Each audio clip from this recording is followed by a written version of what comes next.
ليه أعوذ بالله من الشيطان الرجيم بسم الله الرحمن الرحيم الحمد لله رب العالمين والصلاة والسلام على أشرف الأنبياء والمرسلين وعلى آله وصحبه أجمعين اللهم صل على سيدنا محمد الفاتح لما أغلق والخاتم لما سبق ناصر الحق بالحق والهدي إلى صراطك المستقيم وعلى آله وصحبه حق قدره ومقداره العظيم اللهم علمنا ما جهلنا وانفعنا بما علمتنا واجعلنا من المخلصين وصلى الله على سيدنا محمد وعلى آله وصحبه وبارك وسلم رب اشرح لي صدري ويسر لي أمري واحلل عقدة من لساني يفقهوا قولي سبحانك لا علم لنا إلا ما علمتنا إنك أنت العليم الحكيم ولا حول ولا قوة إلا بالله العلي العظيم ولا حول ولا قوة إلا بالله العلي العظيم ولا حول ولا قوة إلا بالله العلي العظيم أما بعد فقال المؤلف رحمه الله تعالى ونفعنا به وبعلومه وبركاته في الدارين آمين لحديث إن الله يستخلص رجلا من أمتي على رؤوس الخلائق يوم القيامة. Di hadisin kerana hadis. Ini sangkut pada masalah benda yang ditimbang di atas neraca amalan kita ni, iaitu suhuf amal, yakni suratan amalan-amalan kita ni yang akan ditimbang. Mana dalil dia? Li hadisin, ni dia amai istidlal amai dalil berkenaan dengan pendapat yang jumhur daripada mufassirin mengatakan yang ditimbang adalah suratan amalan kita, fatuzanul kutubu awil a'yanu. Yang ditimbang itu adalah suratan amalan nanti. Ni jadi yang ditimbang nanti di akhirat, apabila kita kata timbang amalan kita ni, timbang apa? Timbang suratan amalan. Ini pendapat yang kuat kan. Ada sebahagian mengatakan yang ditimbang itu adalah diri amalan itu sendiri. Ini dia mengikut bagi pendapat jumhur daripada mufassir yang mengatakan ditimbang itu adalah suhuf amal, iaitu suratan-suratan amalan. Li hadisin, boleh baca hadisin, boleh baca li hadisi. Kalau li hadisin, jumlah hadis innallah apa semua tu dia panggil mudhaf, apa nama, badal, ataupun li hadisi innallaha yastakhlisu, jumlah tu menjadi mudhafun ilaih. Boleh baca belakang innallaha yastakhlisu, sesungguhnya Allah Ta'ala tu yastakhlisu, dalam sebahagian riwayat sayukhallisu, bahwasanya Allah Ta'ala itu membeza dan memilih. Asyik khalasa, dia masuk alik sinta, dia panggil ditalab, dengan maksud Allah akan membersih dan melepaskan dan juga memilih dan membezakan di antara dia dengan ahli-ahli masyar yang lain. Siapa dia? Laki-laki ni, min ummati, dari kalangan umat aku, Nabi kata. Hak ni khususiah bagi umat Nabi kita sallallahu alaihi wasallam sahaja. Nabi kait di sini rajulan min ummati, seorang laki-laki. Mana laki-laki ni di kalangan umat lah, perempuan pun boleh jadi. Dia punya umum majaz. Menuntut lepas ataupun Allah membersihkan kita ataupun membezakan kelebihan kita, memilih kita tu dari kalangan umat Nabi ini, ala ru'usil khalaik, di atas kepala-kepala makhluk, yang ni di hadapan semua makhluk Allah. Ini dia panggil istilah ala ru'usil khalaik ni, bukan maksud atas kepala. Ala ru'usil khalaik mana? Di depan orang lah. Di depan semua. Bila Allah akan pelepah ni, mana Allah pelepah ni, orang yang dalam keadaan terkepit lah, memang tak boleh nak lepas dah, tiba-tiba Allah pelepah dia. Tapi di kalangan umat Nabi kita, bila yang Allah akan pelepah ni, yaumal qiyamah, nanti pada hari kiamat kelak, macam mana keadaan yang berlaku dekat dia ni? Fayanshuru lahu, ay fayaftahu lahu, maka dibukakan baginya bagi rajulan tadi ni tis'atan wa tis'ina sijillan.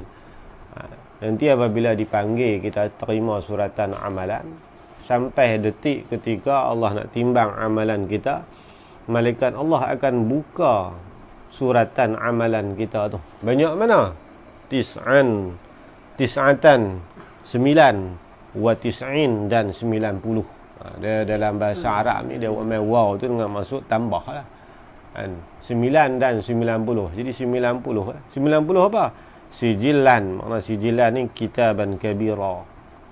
Suratan amalan yang besar yang ditulis hari-hari ni, wanak himpun di atas langit sana dalam bentuk menjadi 99 buah.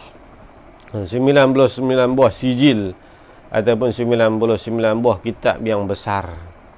Besar mana satu-satu tu? Kullu sijillin, Nabi kata setiap satu-satu sijil tu, minha daripada 99 tu, maddul basari, sejauh mata memandang. Mana dia panggil kita seorang-seorang, okey, nama sekian sipulan bin sipulan, malaikat angkat satu-satu suratan amalan, buka bentang, baru semua orang pakat tengok, terbuka. Di situ kita akan nampak lah kan, kalau amalan kebaikan kita ni akan bercahaya. Tapi kalau suratan tadi ni nampak kelam dan hitam, mana di situ terdapat salah dan dosa yang cukup banyak. Nampak? Buka sejauh mata memandang. Dengan besar dia tu, perlu semua pakat tengok. Kepala manusia ni semua pakat tumpu duk tengok di situ. Apabila dibuka saja amalan tu,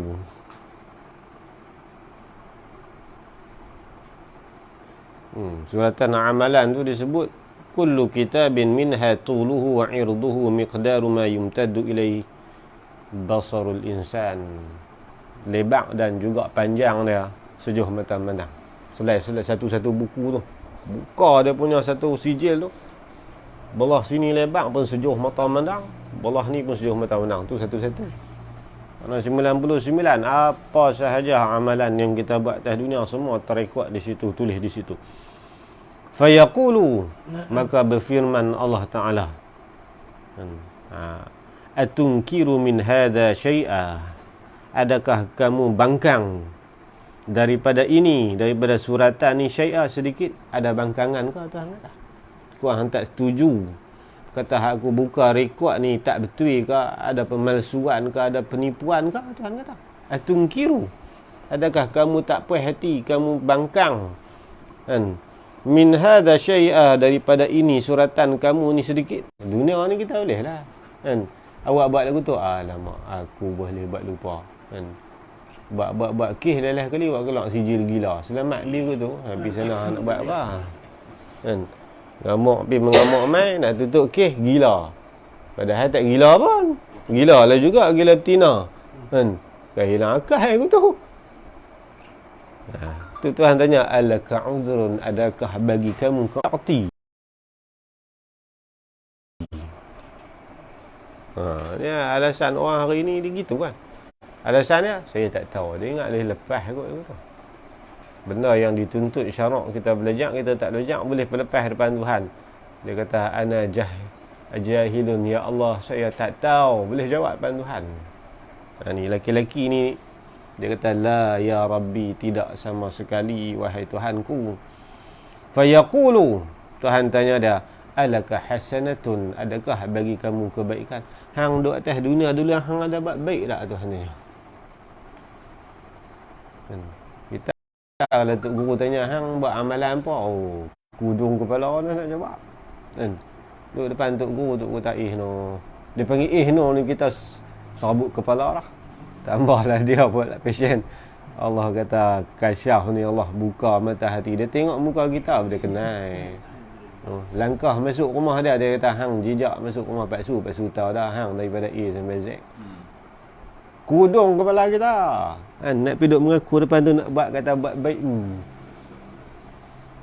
timang kilo tak naik harga lah kita masa tu.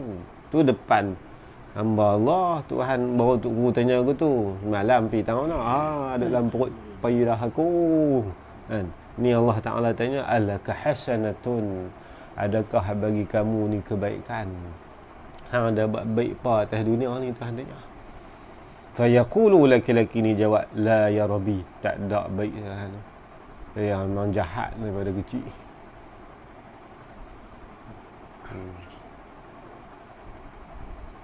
Fayaqulu, lalu Allah Ta'ala kata dekat dia, bala, bahkan ada kot.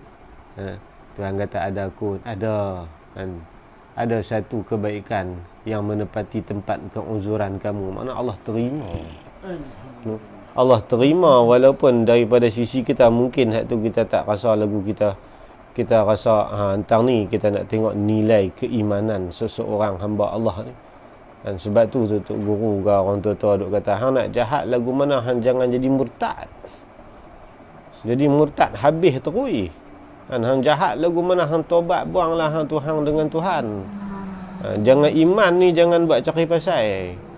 Sesat jahat kita daripada sudut furuk di sini ni. Tapi jangan kita duk kata harap-harap kita nak ni kena Tuhan pilih orang lain. Pahala neraka muka kita. Bala, Tuhan kata ada, bahkan ada kot. Innalaka indana hasanatan. Sesungguhnya bagi kamu di sisi kami Tuhan kata ada satu kebaikan. Satu je Allah pandang satu tu.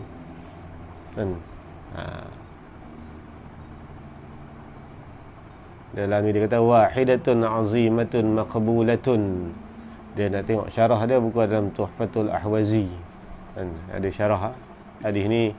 Dia buat main kalam-kalam dia ni agak ringkas, tapi kalau kita nak tengok penghuraian yang lebih jelas buku dalam kitab Tuhfatul Ahwazi. Sebab hadis ni hadis Tirmizi, hadis riwayat Abdullah bin Amr bin As hadis ni. Dalam kita letaklah dia ringkas.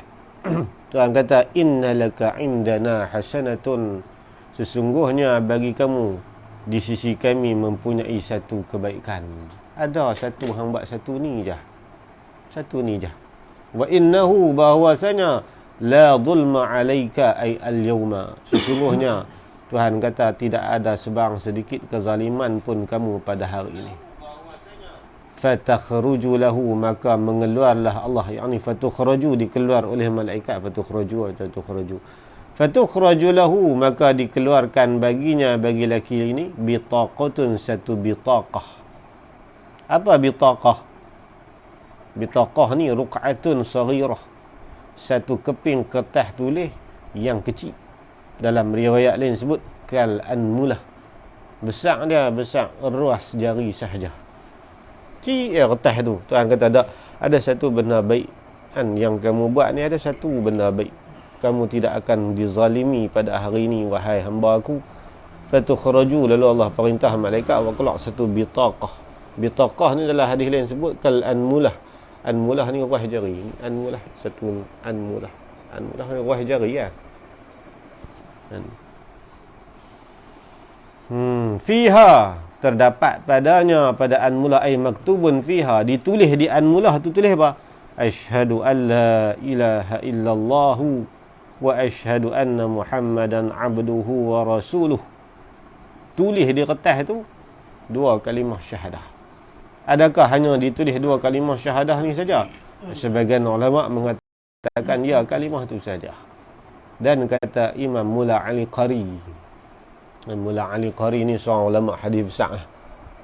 Dia ada buat syarah apa nama Mishkat Masabih. Kitab Masabih tu kitab Imam Baghawi. Kemudian disyarah oleh Imam Tibridi, nama Mishkat Masabih. Dia ada buat syarah nama apa Mafatih tu, 9 jilid besar. Mula Ali Qari ni ulama hadis besar. Ana murid Ibnu Hajar Al-Haytami. Al-Hafiz dia ni mengapai lebih daripada 100,000 hadis.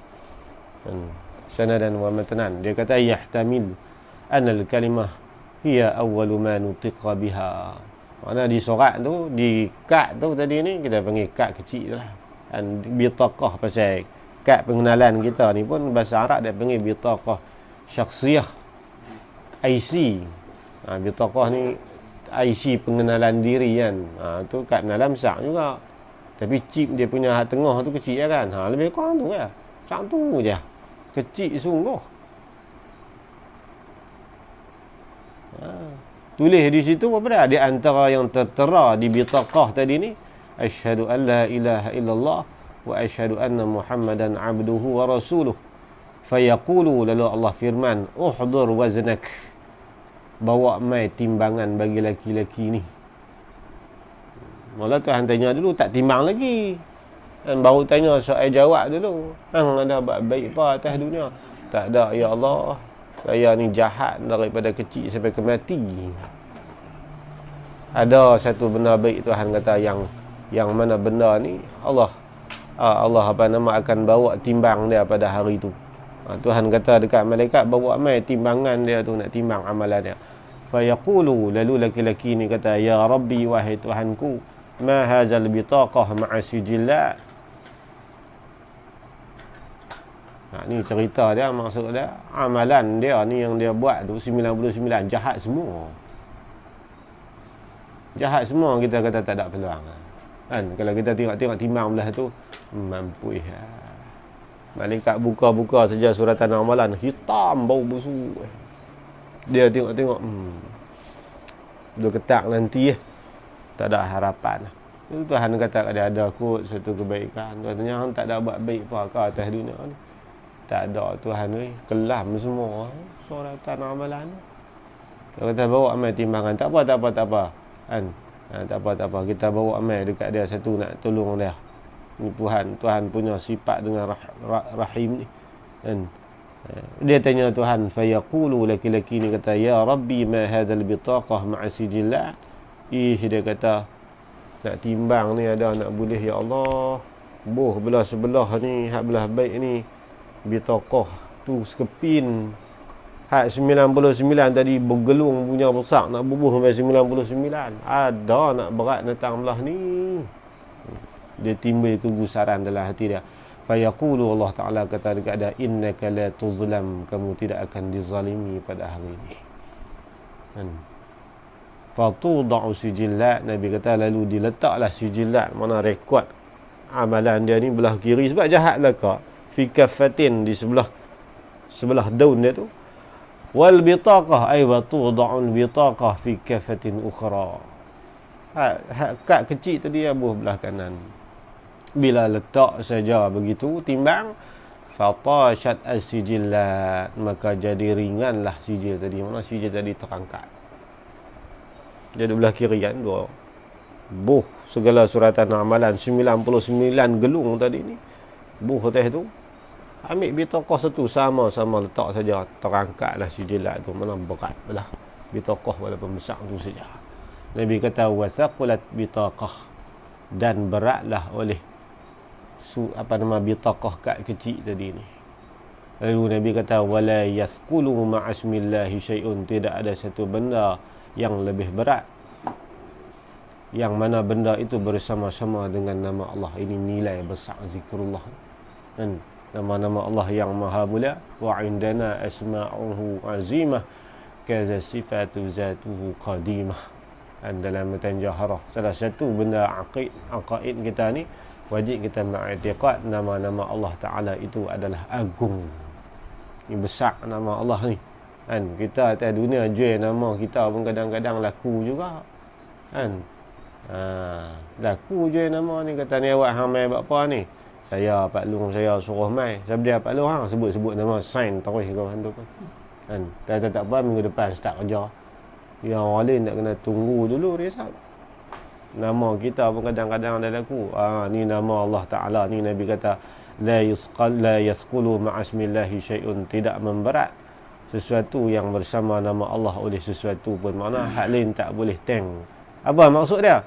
Wal ma'na, kata ulama, la yuqawimuhu syai'un minal ma'asi bal yatarajjahu zikrullahi ala jami'il ma'asi. Itulah kelebihan orang yang berzikir kepada Allah. Walaupun dosa yang dia buat itu banyak, namun zikir yang dia sebut tadi ni mengatasi segala dosa yang dia lakukan. Ini atas rahmat Allah lah kan. Atas rahmat Allah, akhirnya laki-laki ini yang kata dibawa masuk di dalam syurga. Dengan sebab apa? Dengan sebab bitaqah rahmat Allah. Tapi Allah pilih orang-orang tertentu je, bukan semua orang kan. Dalam ramai umat Nabi ni tak berapa calon saja Allah pilih, wallahu alam, kita tak tahu. Tapi ada pasti akan berlaku begitu. Siapa yang bernasib baik begitu? Wallahu a'lam. Kita tak tahu. Kan? Kita nak doa asal lagu kita tak kot. Kita kena pulun buat amalan kita lah. Dan hak tu atas rahmat Allah. Allah pilih siapa-siapa yang dia nak pilih. Itu satu kelebihan. Dalam khabar lain disebut iza khaffat hasanatul mu'min. Ini dalam riwayat lain disebut dalam kitab tafsir Kushairi. Dalam hadis lain cerita ada seorang manusia ini apabila ditimbang amalan dia, tiba-tiba amalan kebaik dia keringan. Akhraja Rasulullah sallallahu alaihi wasallam. Dia tak tahu sebab dia tak pernah mengaji kitab Tanwirul Qulub ni. Kitab lain sama lah. Jadi dia antara benda-benda yang disebut oleh para ulama adalah hadis cerita. Setiap kali proses menimbang amalan umat Nabi Muhammad, Nabi duk ada sekali. Nabi tunggu nak tengok nasib setiap orang umat dia. Dia punya sayang lagu tu. Kan? Sayang dekat umat ni dia tunggu seorang-seorang tu. Kan? Sehari kalut pitang lemai duk tunggu lagi minta bagi terlepas ni. Yang kata umat dia ni. Di samping tu dalam riwayat sebut bukan setakat Nabi, malah imam a'immatu mujtahidun, khususnya kita imam 4 mazhab lah. Para mujtahidin iaitu imam mujtahid Imam Syafi'i, dan Imam Malik, Imam Abu Hanifah, Imam Ahmad Ibn Hanbal. 4 orang imam ini akan berada sekali di majlis tu. Majlis menimbang amalan, mereka nak tengok nasib bagi pengikut-mengikut mazhab mereka. Itu a'imah minta berdoa supaya kita yang ikut mazhab ni Allah lepaskan. Dan sebab tu proses timbangan amalan ni mulia para a'imah. Mereka hak tak ada. Muhammad Abdul Wahab tak ada. Dia bukan mujtahid lah. Hidup abang kata dia pun ada tak ada. Dia kena rentak awal lagi pituk lah. Ini a'imah mujtahid dan imam mazhab, mereka akan tunggu sama. Malah Nabi kita sallallahu alaihi wasallam pun duduk sekali situ duduk tengok. Ni dalam hadis ni cerita aku ni, idza khaffat hasanatul mu'min, bila kebaikan kita ni jadi ringan sikitlah. Akhraja Rasulullah sallallahu alaihi wasallam bitaqatan kal anmulah. Nabi pun bila tengok timbang-timbang, kan buah umat Nabi saja. Buah suratan amalah hitam tadi naik turun berat dia, hak kebaikan tak ada mana. Kan dia jadi terangkat nak atas. Nabi pada masa tu buat keluar satu bitaqah tadi ni, Allah bagi leluasa dekat Nabi. Fayulqiha fi kaffatil mizan al-yumna. Nabi ambil buah suratan amalan hak baik belah kanan kan. Cahaya ada sikit hak tu, dosa dia banyak. Nasib ni. Allati fiha hasanatuhu fatarajjahal hasanat. Akhir dengan satu bitaqah yang Nabi letak di suratan amalan umat dia ni, akhirnya amalan kebaikan dia ni menjadi berat. Fayaqulu zalikal abdu, lalu nasib seorang laki-laki yang ditimbang amalan begitu ni, dia kata apa? Bi abi anta wa ummi, aku sanggup tebus ibu dan bapa aku. Asal ni kalimah sumpah orang Arab ni kalau habis sayang ni dia kata bi abi anta wa ummi, aku sanggup kehilangan ibu dan bapa aku demi kamu wahai laki-laki. Dan bahasa tu ni banyak sahabat Nabi selalu kata aku tu. Bi abi anta wa ummi, bi abi anta wa ummi ya Rasulullah, wahai Rasulullah, aku sanggup kehilangan ibu dan ayah aku demi kamu selamat wahai Rasulullah. Ni para sahabat kalam mereka bi abi anta wa ummi ni menjadi istilah sumpah dulu ni. Jadi laki-laki ni hak mana Nabi ambil bitaqah pi tolong dia buh dalam suratan amalan dia, jadi beratlah suratan amalan baik dia ni. Dia kata dekat Nabi, ma ahsana wajhak, alangkah cantiknya rupa parasmu wahai laki-laki, wa ma ahsana khuluq, dan alangkah indahnya akhlakmu. Faman anta, siapakah kamu wahai tuan? Dia tak kenal Nabi.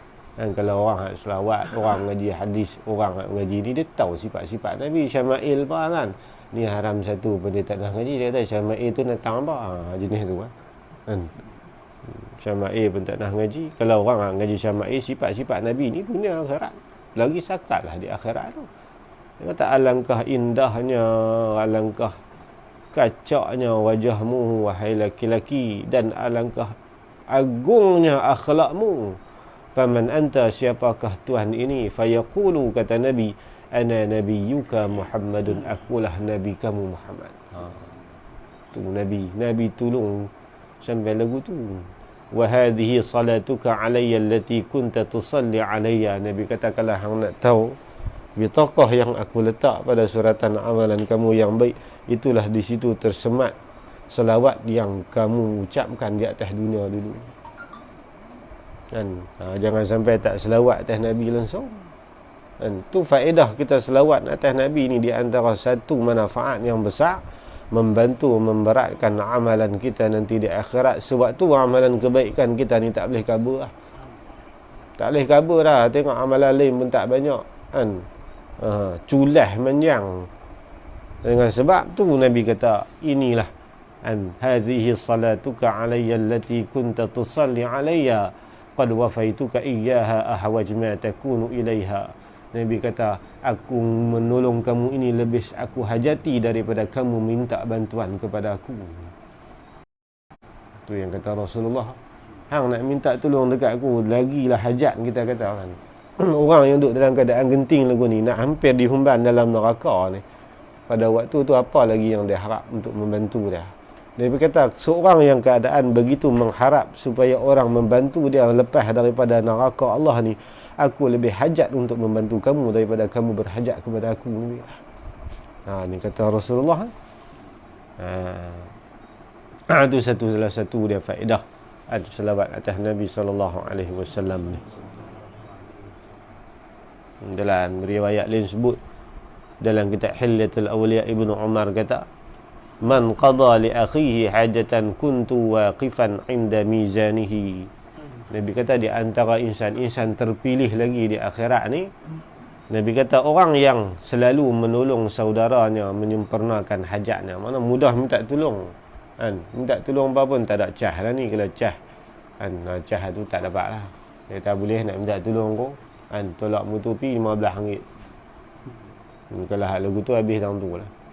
Jenis mudah minta tolong ni, abang waktu mana pun dia tak derat ni muka lah tu. Dan minta tolong waktu pernah ingat kawan-kawan susah. Barangkali nanti kalau kita susah, dia tolong kita pula kan. Kita lagu tu pula, kita perhubungan kita sesama kita ni, yang duk kira nak untung semua. Kira orang dia duk tolong kita tolong orang pun kan. Ni orang yang menolong, menyempurnakan hajat saudaranya. Nabi kata, kuntu waqifan inda mizanihi, aku jamin aku akan berada bersama dengan dia sewaktu dia ditimbang amalan. Aku akan teman dia, Nabi kata. Fa in rajjaha, kalau amalan dia berat, selesailah kawan tu berjaya. Wa illa, Nabi kata, kalaulah amalan kebaikan dia tak banyak, syafa'tu lahu, aku pasti akan bantu dia sehingga dia masuk syurga. Tapi kang tu kita tang orang ni kena ringan tulang lah sikit kan. Orang minta tolong ni mudah lah sikit, ni nak minta tolong cukup kira ajak mesti rumput pun tuang. Tanya pula, bihun kami ke ni, baru dia nak mai. Jenis tu tak sah kan. Orang minta tolong apa, tolong kan. Takat mana kita boleh tolong, kita tolong. Orang yang selalu tolong orang ni, Nabi jamin Nabi akan tolong dia. Hang tunggu, hang pergi duk timbang amalan, Nabi kata, aku teman hang. Kalau amalan kebaikan hang dah berjaya, Alhamdulillah. Tapi kalau hang tak jaya, aku pasti akan bantu kamu sehingga kamu berjaya masuk syurga. Nabi janji lagu tu, nak cari apa lagi kan. Tapi syarat lah, akhihi lah, man qada li akhihi hajatan lah. Kira sangat. Kadang-kadang amboi minta tolong pun payah. Abang ni siapa nak minta tolong tak apa, boh dalam grup mah. Boh dalam grup sampai nak berdengung haram dia tak main pun. Lambat siang dah iklan. Amboi. Ingatlah sama mana kita boleh tolong-tolong. Sampai semua benda nak cah ni mampuih lah. Zaman lah ni macam tu lah kan. Tak tolong sikit pun dia ada kira bercara kan. Tak ada untung, dia tak ada nak tolong. Jadi tu tak ada habuan. Rawahu ay hadzal hadis al-Imam Ahmad, meriwayat akan hadis ini oleh Imam Ahmad kan. Dalam musnad dia lah, Musnad Ahmad. Tak Musnad Ahmad ni kita ada satu saja. Musnad Ahmad, tapi Sunan Sitah 6 buah tak boleh lawan dia. Sebab Sunan Sitah tak sampai berapa puluh ribu pun. Sunan Sitah 6 hadis tadi ni nak banding dengan Imam Ahmad sebuah. Imam Ahmad dia banyak lagi hadis lah, 36,000, 40,000 lebih kan. Imam Ahmad Al-Syaibani, wa Tirmizi, dan Imam Tirmizi dalam Sunan Tirmizi, wal Hakim dalam kitab Mustadrak kan. Imam Hakim ni dia ada buat kitab Mustadrak.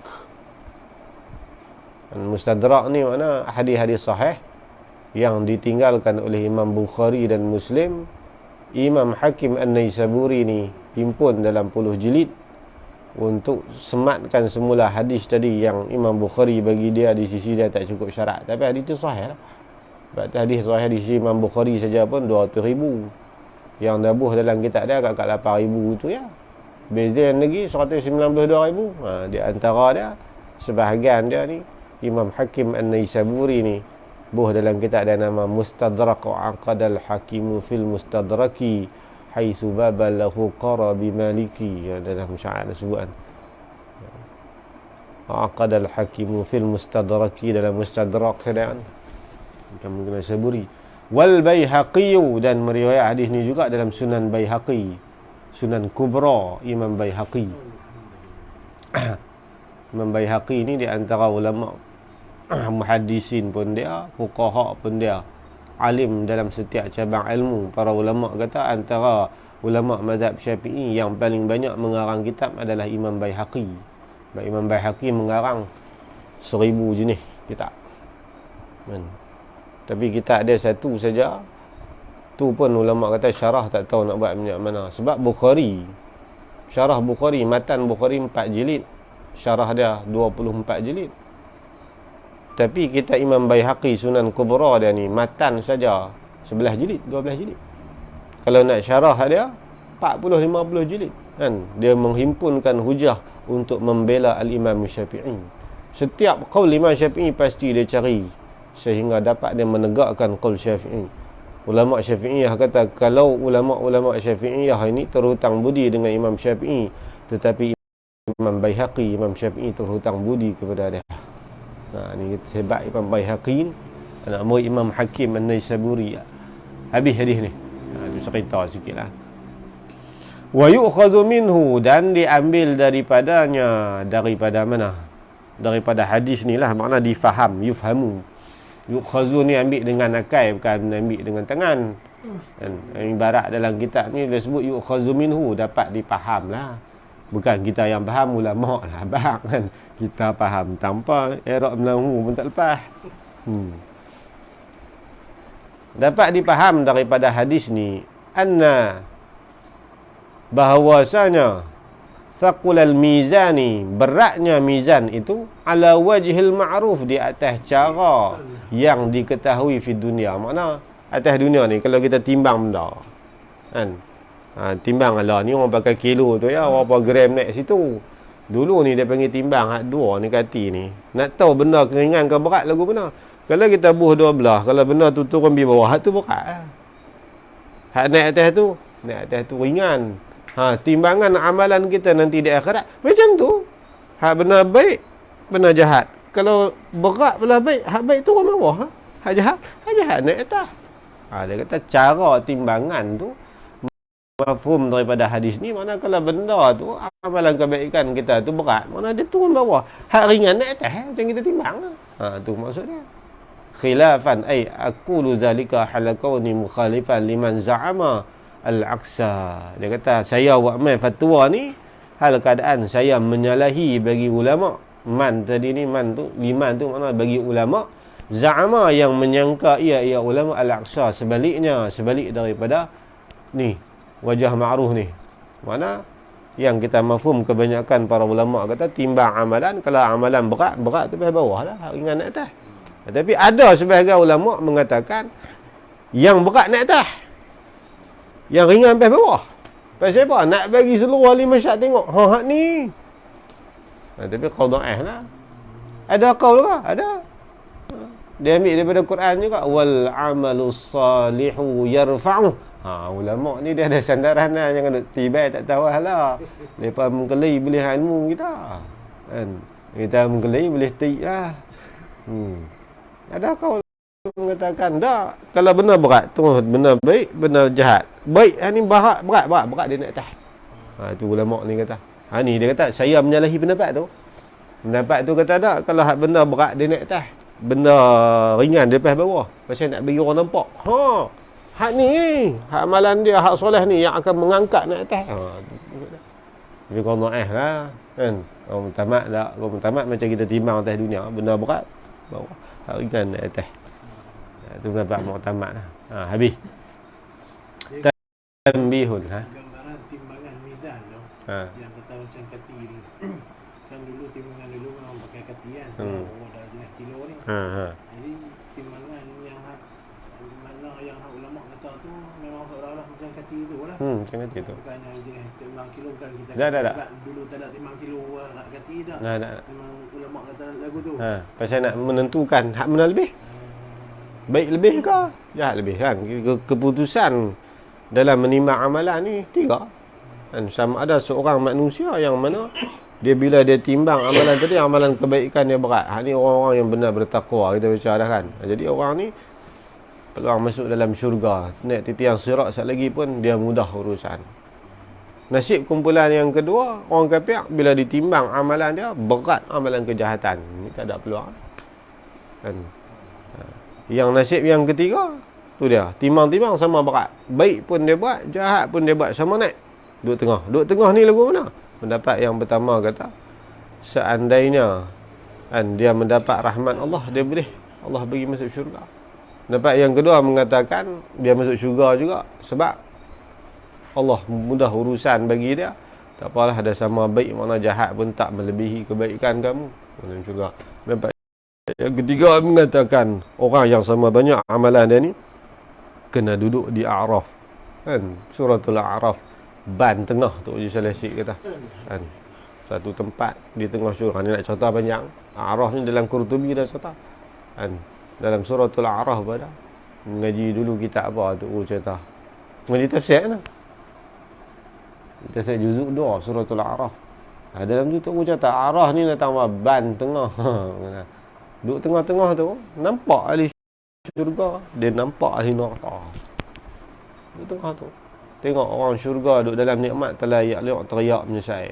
Tengok ahli neraka, seronok pasal alhamdulillah kita tak kena azab macam puak tu, berasa lega kan. Itu suratul A'raf duduk tengah.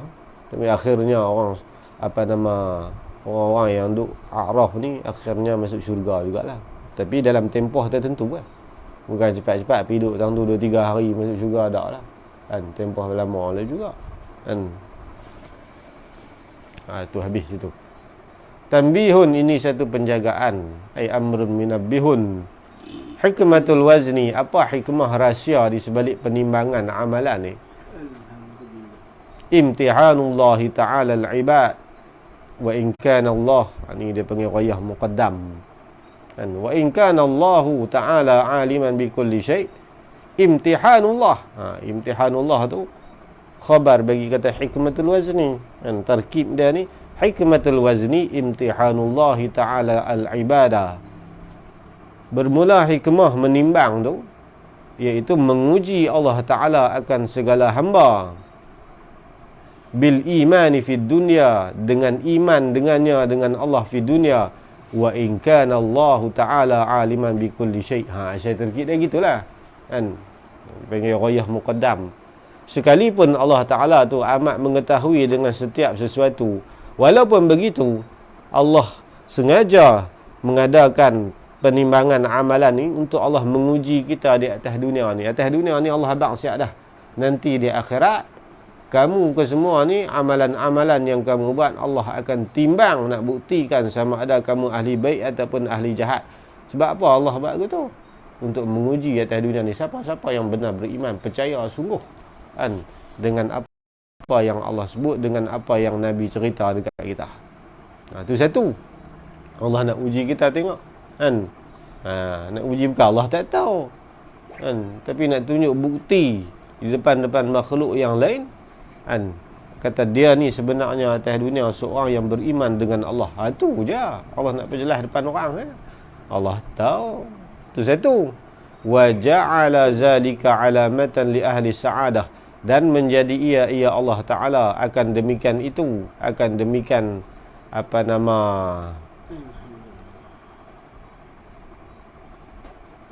waznun tadi lah kan, timbangan tadi ni sebagai alamat, sebagai tanda li ahli sa'adah wa syaqawah fil ukhra, bagi orang yang berbahagia dan orang yang celaka di akhirat. Mana dengan dijalankan proses penimbangan amalan ini menjadi tanda bahawa seseorang lelaki ini sama ada dia ahli sa'adah, ahli yang bahagia, mana termasuk daripada ahli syurga, wa syaqawah, dan juga sama ada dia ni ahli yang celaka fil ukhra, kan, di akhirat nanti.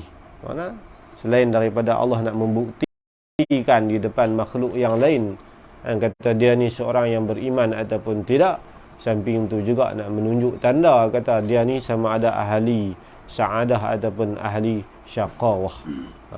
Tu hikmah di sebalik proses penimbangan amalan kita. Habislah berkenaan dengan menimbang segala suratan amalan kita ni. Habis itu.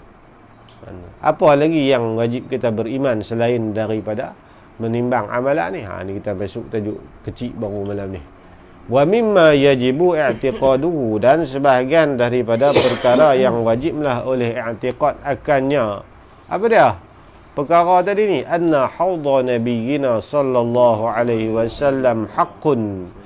Ini yang wajib kita percaya lagi ni, bahawasanya haud. Apa haud? Haud ini sebahagian Tok Guru terjemah telaga, setengah-tengah Tok Guru dia terjemah kolam. Alhamdulillah. Kita nak terjemah apa padan dengan kedudukannya, tasik besar kan, tasik besar. Tapi Tok Guru dia terjemah kolam besar, ikut Tok Guru lah terjemah lagu tu kan. Walaupun kita kata keluasan dia ni melebihi tasik kan, kolam Nabi ni dia melebihi tasik. Alhamdulillah. Lebih terang mana? Saya kita cerita kan, terang mana keluasan yang Allah bagi, keistimewaan dan kelebihan bagi Nabi kita sallallahu alaihi wasallam. Terang mana? Ni antara perkara yang wajib kita beriman lagi, sesungguhnya bahawasanya kolam besar Nabi ni yang Allah bagi nanti di akhirat adalah hak Nabi kita sallallahu alaihi wasallam. Itu adalah perkara yang sebenar, mesti wajib begitu kan. Jadi setiap orang Islam kita ni mesti percaya kan, kata Nabi mempunyai telaga yang khusus nanti di akhirat. Dia panggil haud, telaga ataupun kolam besar. Wajib atas setiap orang Islam kita ni percaya. Kalau tak percaya jatuh fasik, dia tak sampai kepada peringkat dia jadi kufur. Sebab benda-benda sam'iyat ni ada sebahagian yang kita tak percaya jadi kafir. Ada sebahagian yang kalau kita tak percaya dia tak kafir, tapi dia fasik. Fasik ni dosa besar. Bila dosa besar, timbang amalan, tobat menang belah jahat kan. Tu rugi dia tu. Sebab ada juga ajaran-ajaran dalam Islam kita ni yang tak percaya, pahaman-pahaman yang tak percaya tentang haud ni. Siapa dia? Mu'tazilah. Tak tahu kata kawan ni Mu'tazilah ke tak. Dia kata benda-benda dalam bab iman, dalam telaga tu bukan benda kepastian. Macam lah Mu'tazilah lah tu kan. Sirat tak ada, Mu'tazilah lah tu kan. Walaupun dia main ceramah tempat kita, waqlah hadis Bukhari Muslim, Mu'tazilah lah tu. Ni kadang orang kita haram tak tahu kan. Tu yang orang kata suruh ngaji kitab bagi banyak-banyak sikit kan. Ni duk ajar habis hak tu ulang hak tu, habis hak tu ulang hak tu. Baca kitab lain sama bagi panjang lebar sikit. Babalah kata kitab banyak lagi weh kan. Jahat tu jadi pegang kita nak hujah tu, takat tu je kan. Untuk orang dulu tak apa. Orang dulu ni Tok Guru sebut tu, hang tak sadar kata apa. Dia duk pegang tu walaupun dalil dia bukan tahu. Orang tua dulu dia kata aku tak tahu, nak abang hang tanya hadis aku tak reti. Tapi Tok Guru kata lagu tu tobat aku ikut dia. Hang tak sadar kata lah lagu mana. Hang mainlah serban sak bakui siapa apa aku tak turut lah. Tu orang tua dulu lagu tu. Pegang sungguh kan. Sahabat-sahabat Nabi tu bukan semua alim. Makam kira lain. segi kealiman ni kadang-kadang tabi'in lebih alim daripada sahabat. Tapi adakah darjat mereka semua? Tak sama. Setinggi-tinggi tabi'in pun bawah tapak kaki sahabat paling lekeh ya. Kan? Itu akidah kita. Nah, orang dulu tak apa. Ini masalah orang lah. Kan? Dia main-main abang sikit. Hadis. Kan? Takkan tak betul kot. Bukan hadis tu tak betul. Kepala otak kawan tu yang tak betul. Kan? Dia ramai Mu'tazilah telan kita pun. Bunyi pun takkan dok kot dia PhD tu. Kan? Tak tahu PhD tu Wahabi belembak. Kadang kita ni aduh, dia tengok tang tu. Buat PhD dia Nabi Khidir bagi ke?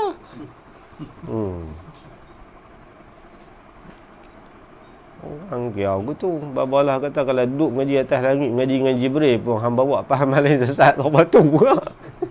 Balah balas sungguh. Ni wajib kita percaya ni. Nabi mempunyai haud yang istimewa dah. Ini cerita dalam surah Al-Kautsar. Ada hadis Imam Muslim cerita asbab nuzul. Satu hari Sayyidina Anas bin Malik kata, ini cerita Syekh ni. Bainama Rasulullah sallallahu alaihi wasallam zata yawmin baina adhhurina id aghfa ighfa'atan. Satu hari kata Sayyidina Anas, kami duk ramai-ramai dengan sahabat lain dengan Nabi ni. Tiba-tiba Nabi terlelap. Duk ramai-ramai tu Nabi terlelap, ngantuk, lena. Bila lena, para sahabat ni tak beranilah nak pergi duk gerak ke apa kan. Lepas tunggu sampai Nabi bangkit. Sampai Nabi jaga, summa rafa'a ra'sahu, Nabi pun panggung kepala mutabassiman dalam keadaan Nabi senyum. Nabi duduk sembang. Tahu Nabi lena. Kalau sahabat dia tengok, Rasulullah lena lah. Sayyidina Anas tahu lah dia duduk sebelah. Nabi pun sengar nama. Summa rafa'a ra'sahu. Bila Nabi panggung kepala, jaga bila tidak. Mutabassiman, Nabi senyum. Faqila. Lalu sahabat seorang tanya, ma adhakaka ya Rasulullah? Nabi ketawa, Nabi gelak ni pasal apa? Nabi seronok ni. Nabi kata, nuzilat alayya anifan suratun. Masa aku tidur tak saat ni turun kepada aku atas aku ni. Tak saat Nabi kata suratun, satu surah, yaqra'u fiha bismillahirrahmanirrahim. Inna a'tainakal kautsar fasholli li rabbika wanhar inna syani'aka huwal abtar. Nabi baca habis. Bila habis semua tu Nabi tanya para sahabat, atadruna mal kautsaru?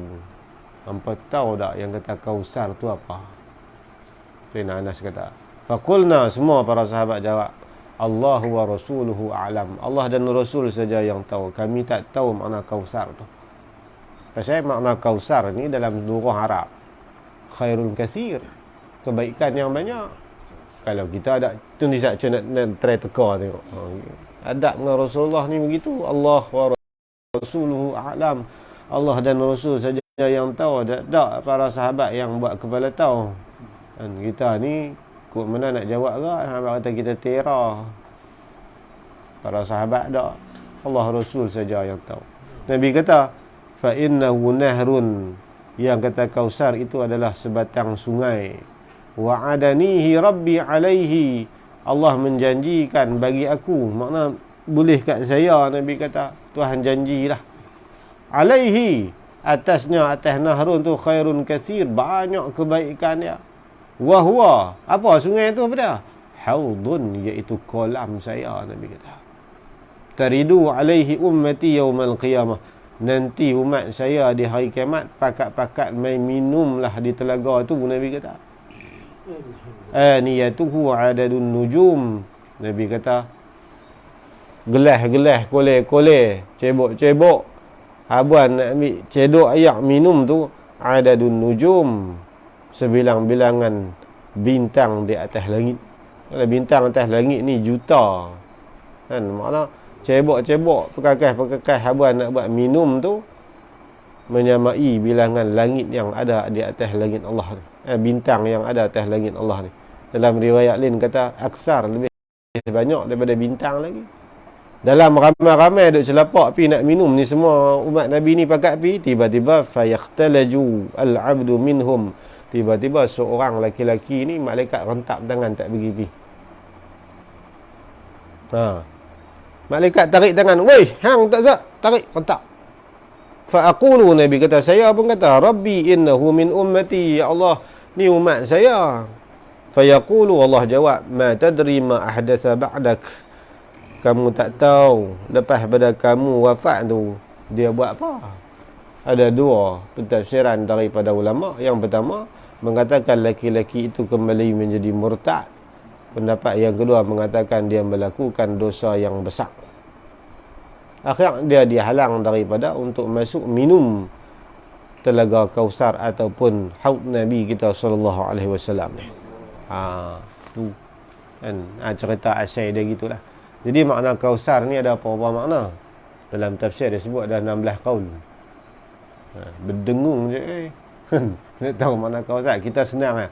Inna a'tainakal kausar, sesungguhnya kami, Tuhan kata, a'tainaka, kami anugerah akan kamu hai Muhammad akan Kausar. Itulah telaga Kausar, tak ada makna lain lah. Dia ada 16 qaul. Imam Qurtubi kata ada 16 qaul maksud al-Kausar ni. Bukan mudah. Ini pendapat Imam Atta' bin Rabah, seorang tabi'in kibar. Imam Atta' bin Rabah ni salah seorang tabi'in yang sempat berguru lebih daripada 700 orang sahabat Nabi. Ini pendapat dia ni yang mengatakan Kausar pada inna a'tainakal kausar itu dengan maksud haud Nabi, telaga ataupun kolam besar hak Nabi kita ni. Ini wajib kita beriman ni. Benda ni pasti sungguh sebenar dan ada nanti di akhirat nanti. Ini wajib kita beriman. Apa dia yang kata haud ni? Wahwa, haud ni jismun, satu jisim. Makna jisim ni dia ada berbentuk lah. Maksusun, yang tertentu, yakni yang istimewa. Tera mana dia punya sih dia? Kabirun, sangat-sangat luas. Muttasi'ul jawanib, yang bersangatan luaslah oleh pihak-pihaknya. Mana 4 segi. Kolam Nabi ni 4 segi. Allah buat tu tang mana? Hak bumi lah ni lah. Dan dalam kitab Mirqatus Su'ud, Syekh Nawawi Benten sebut yang kata haud ni apa maksud? Bahrun 'alal ardil mubaddalah wa hiya ardul bayda' kal fiddah muttasi'ul jawanib. Tapak laut lah. Tapak laut lah. Semua bakat jadi bumi, makna Allah perata dah sama. Tapak laut lah ni lah. Laut mana tak tahu kan. Ulama sebut tapak laut tu. Wa tuluhu la yazidu ala irdihi, dia lebar dengan panjang tak lebih hang aku. Sama. Haud Nabi ni 4 segi. 4 segi. Leh mana? Hari tengok adalah hadis depan. Cuma dalam ta'rif tu dia sebut gitulah.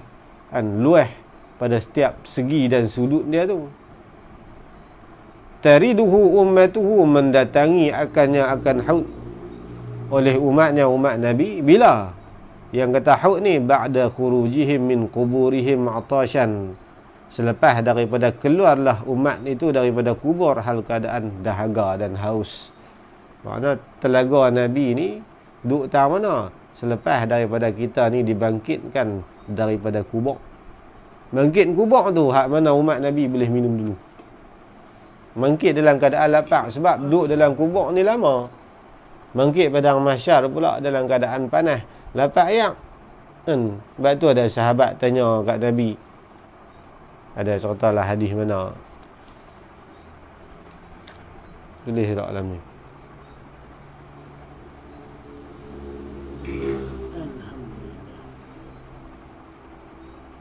Ada kita cerita belakang. Sahabat tanya Nabi, bangkit nanti di padang mahsyar, ada ayak-ayak beda nak minum ayak Rasulullah, lapar ayak. Sahabat dah tanya aku tu kan. Tu Nabi kata ada. Hari kita ceritalah hadis belakang. Tariduhu ummatuhu, mendatangi akan haud oleh umat Nabi kita ba'da khurujihim, selepas keluarlah sekalian umat min quburihim, daripada kubur. Keluar tu atashan, dalam keadaan dahaga dan haus. Jadi bila dahaga dan haus sahaja umat Nabi kita, Allah persediakan bagi umat Nabi ini satu telaga yang amat-amat luas untuk diminum oleh umat Nabi kita sallallahu alaihi wasallam. Ni rahmat Allah ni. Mana dalil dia? Fa fi sahihain tersebut di dalam kitab dua hadis yang sahih iaitu Bukhari Muslim min hadis Abdullah bin Amr bin al-As, daripada hadis Abdullah bin Amr bin As radhiyallahu anhuma. Daripada dua beranak ni Islam, tapi Abdullah masuk Islam dulu. Amr bin As dia masuk kendian. Dia masuk sebelum tahun Fatah Mekah, iaitu selepas daripada Hudaybiyah. Amr bin As. Adapun Abdullah dia masuk dulu, hijrah pergi dengan Nabi ke Madinah, dia masuk Islam lah. Kan? Abdullah bin Amr bin As. Amr bin As tua pada dia 12 tahun sahaja. Pak tua pada anak 12 tahun. Amr bin As.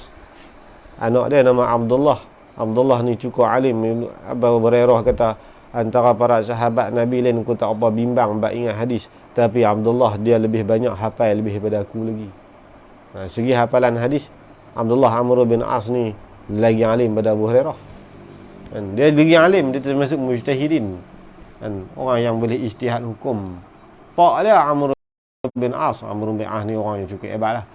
Dia salah seorang daripada duta khas semasa zaman duduk dia dalam keadaan dia musyrikin pun dia duta. Masa sahabat Nabi suruh hijrah pergi ke Habasyah, puak-puak musyrikin ni hentak duta untuk runding dengan Raja Najasyi. Siapa dia? Amr bin As. Amr bin As ni masa Nabi nak masuk Mekah, tahun mula-mula Nabi dihalang buat haji tu, siapa duta yang pergi bincang di dalam kelompok Islam? Amr bin As. Lepas pada tu Nabi balik daripada Hudaybiyah. Di situ terdetik dalam hati dia, Allah campak hidayah dia bersama dengan sahabat baik dia iaitu Khalid bin Al-Walid pergi ke Madinah untuk memeluk agama Islam. Ni cerita Amr bin As. Dua-dua orang sahabat, tapi anak sahabat dulu. Anak masuk Islam dulu, baru pak dia. Dua-dua orang sahabat tu radhiyallahu anhuma. Marfu'an, termasuk adalah hadis marfu'. Apa adalah hadis ni? Nabi kata, haudi, telaga saya ataupun kolam saya, yakni luahnya kolam saya tu tahu mana? Nabi kata masiratu syahrin, iaitu seluas perjalanan sebulan. Naik kuda, pecut kuda tu, kepecutan dia tu tanpa dia berhenti selama sebulan ni jauh mana? Macam tu. Dan kuda cepat kalau pergi Madinah ni.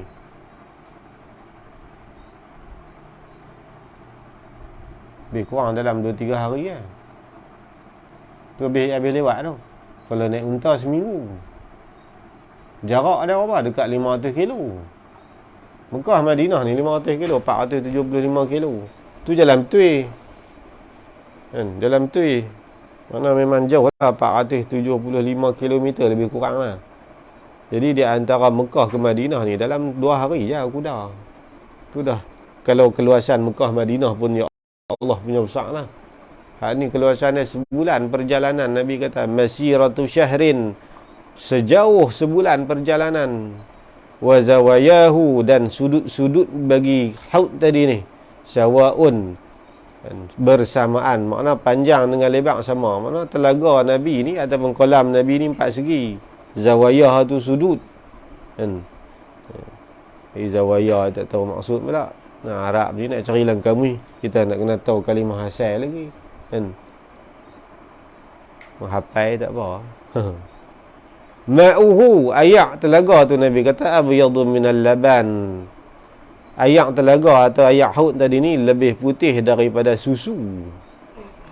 Sebahagian riwayat kata lebih putih daripada warik. Warik ni perak. Laban. Baca luban pula.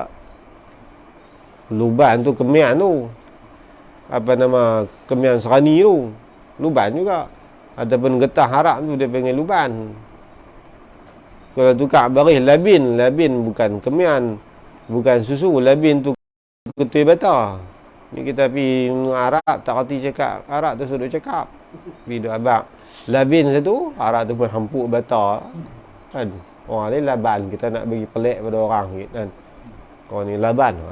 Labin satu. Labin.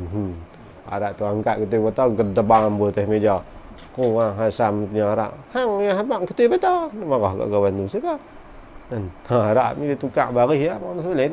Luban lain, laban lain. Laban susu lah. Luban tu macam hal daripada jual tu, getah tu. Kan, tapi kemian serani luban tu. Kalau labin ketua betul. Ayak kolam Nabi tu lebih putih daripada susu. Warihuhu atyabu minal miski. Nabi kata bau ayak tadi ni lebih wangi dan lebih harum daripada kasturi lagi. Wa kizanuhu, dan gelas-gelas ataupun kizan ni dia panggil cebok-cebok tu terjemah dengan cebok, mana gelas-gelas dia lah, cawan-cawan dia tu aktsaru min nujumis samai, lebih banyak daripada bintang-bintang yang ada di atas langit. Faman syariba minhu, barang siapa yang minum daripadanya, boleh minum sekali ya Nabi kata, fala yadma'u abadan, ay ba'dahu abadan, maka dia tidak akan merasa haus dan dahaga selama-lama. Sampai masuk dalam syurga tu pun tak berasa lapar ayak, tapi duk pediah makan sorba tu lah. Kan? Sebab ulama kata ahli syurga makan dan minum dalam syurga bukan sebab lapar, tapi sebab sedap. Sebab sedap, makan lagi sedap, dia makan pula dia tak temu. Boleh makan yang mana pun, makan banyak jadi peluh, bau kasturi, makan lagi, makan sampai bila-bila.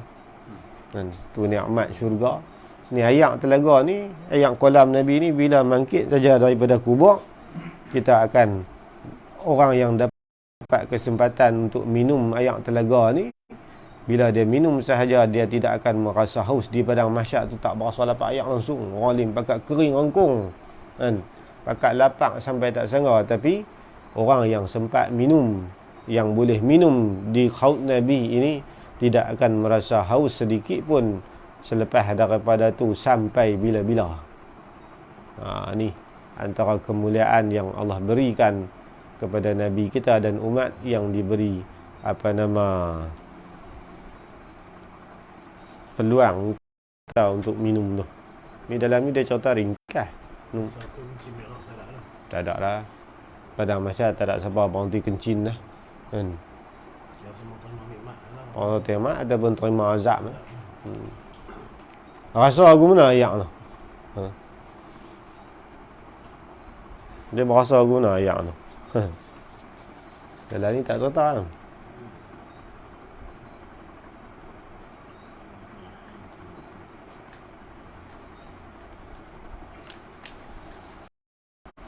Dalam Mirqatus Su'un kata, tashrabu minhu hadhihi al-ummah wa lahu lawnun kulli syarabil jannah. Tulis sini ni, duk tangan mana tulis pun tak.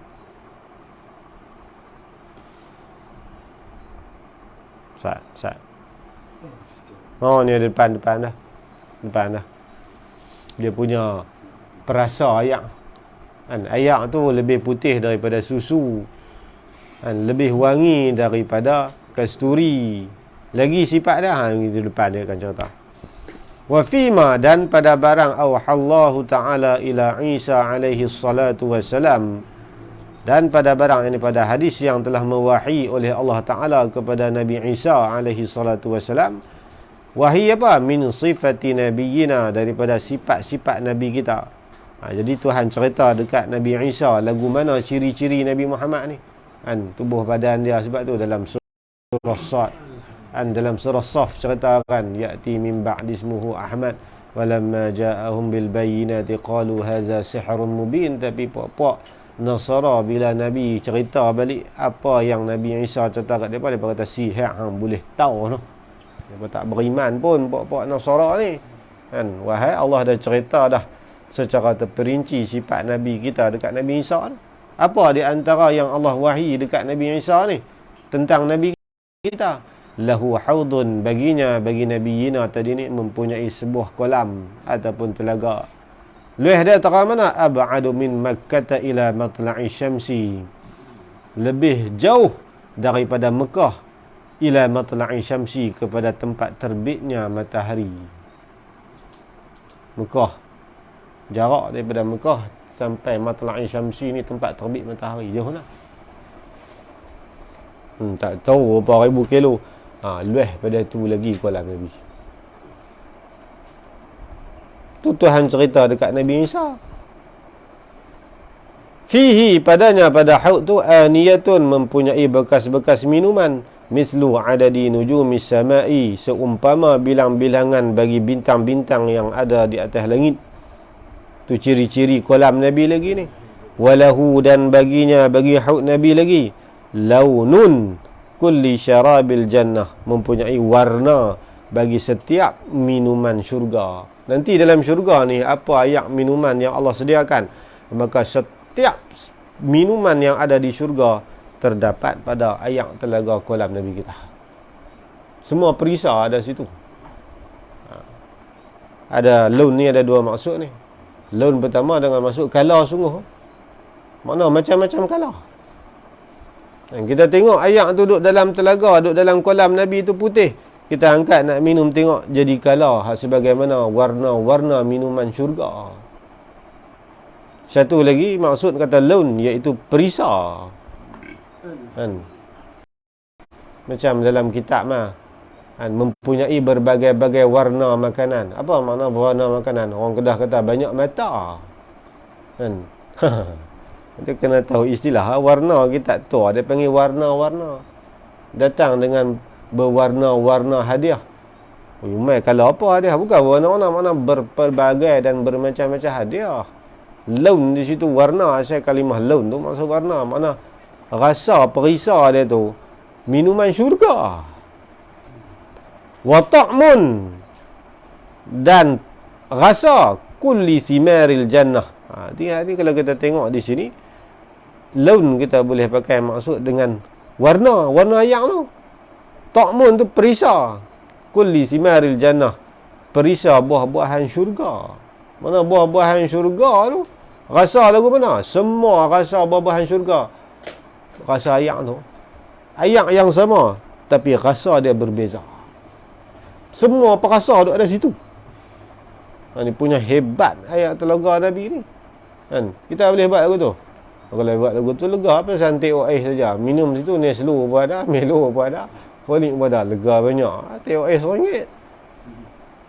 Tak ada minuman dunia hak macam tu. Habis kuat ayak paling mahal atas dunia apa? Kan? Ayak paling mahal sekali atas dunia ni, tu ayak tu. Kopi Tik Musang tu. Kilo RM1,000. Makan dia rasa apa? Rasa kopi. Satu tu lah. Tapi ayak telaga kolam Nabi ni semua perisa syurga. Tak hebat lagu mana. Kan? Ni beruntung orang yang dapat minum daripada kolam Nabi kita sallallahu alaihi wasallam. Siapa yang beruntung tu? Kita akan cerita bawah ni. Ini dia nak cerita keluasan dulu. وقد ورد تحديده بجهات مختلفة في البعد في روايات متعددة. Dan sesungguhnya warada tahdiduhu, telah datang hadis untuk mensakatkan, ini nak cerita bab keluasan ni, bijihatin mukhtalifah, dengan pihak yang berbagai-bagai. Mana kalau tengok dalam riwayat hadis ni, nampak pada zahir dia bercanggah. Dalam hadis ni Nabi kata luih tera ni, dalam hadis ni Nabi kata luih pada tu, hadis lain Nabi kata tera ni. Kan? Dia kata berbagai-bagai riwayat cerita gitu. Wala tunafi fi zalika, tidak bercanggahlah pada demikian itu, demikian mukhtalifah tadi ni. Mana walaupun riwayat yang berbeza-beza begitu, tapi sebenarnya riwayat itu tak bercanggah antara satu sama lain. Sebab apa?